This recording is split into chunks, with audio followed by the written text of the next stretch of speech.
Cânt cu atâta bucurie,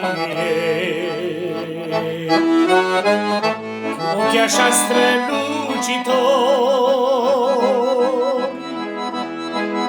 De unde ați venit și unde vă duceți voi, dragi călători? De unde ați venit și unde vă duceți voi, dragi călători?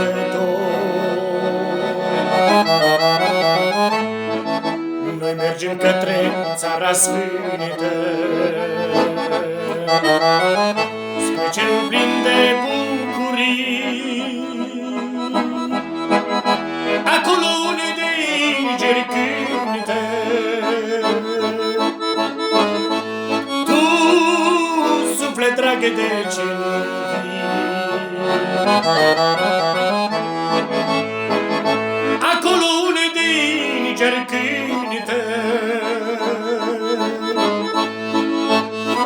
Tu, suflet drag de cel vii. Ce țară este țara aceea? Ce bucurii vor fi ea? Cât soare vor ajunge acolo și cine o va putea vedea? Cât soare vor ajunge acolo și cine o va putea vedea?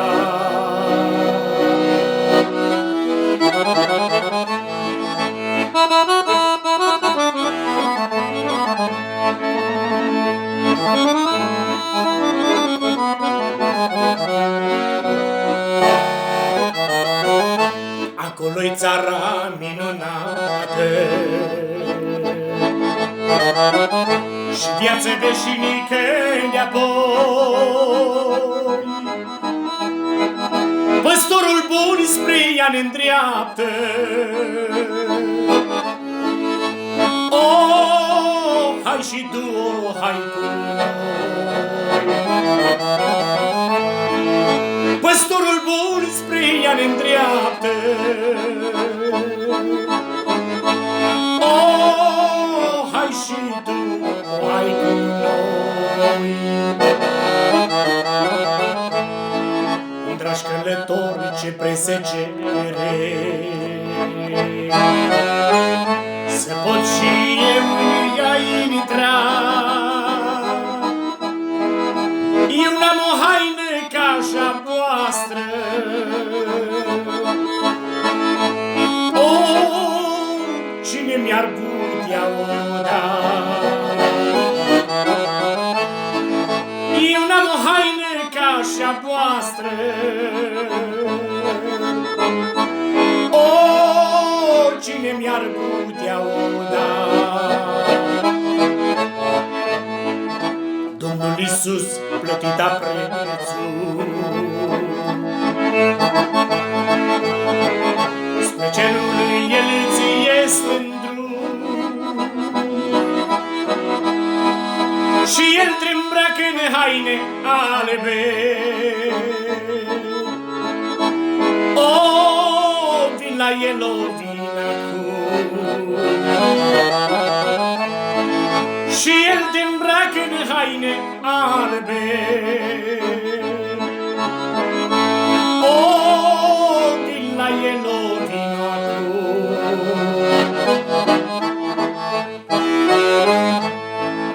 Domnul Iisus și-a prime iubește.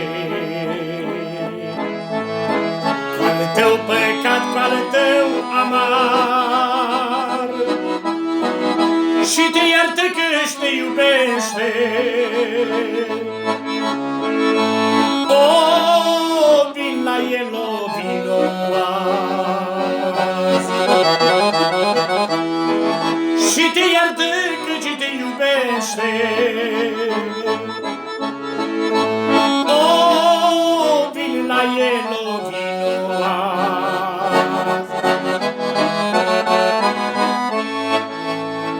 Dragi călători, vă ascult chemarea și vin cu voi pe-ale vieții drum. Primește-mă, Iisuse dulce, să fiu al tău și eu de acum. Primește-mă, Iisuse dulce,